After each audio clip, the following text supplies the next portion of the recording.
সারা শব্দ কেন? তোমরা কি আমাকে ভয় পাচ্ছ? আরে ভয় পেও না, আমি ওই ভূত না। হ্যাঁ, তোমরা হয়তো ভাবছো এ তাহলে আবার কেমন ভূত, যার হাতে কিনা আবার বই। আরে আমি হলাম ইতিহাসে ডবল এম পিএইচডি করা শিক্ষিত ভূত।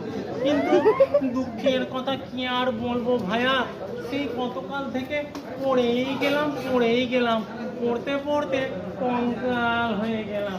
কিন্তু চাকরিটা আর পেলাম না, তাই বিয়েটাও হলো না। এ আমার কপালের দোষ নাকি সেই বিষয়ের দোষ, জানি আমি পড়েছি কি জানি। কারণ আমি যা বিষয় নিয়ে পড়েছি তা হলো ইতিহাস, আর ইতিহাস মানে হচ্ছে অতীত। আর আমার চাকরি পাওয়ার স্বপ্নটাও কোথাও যেন একটা অতীত হয়ে থেকে গেল। যাকে এ জন্মে যা হলো হলো।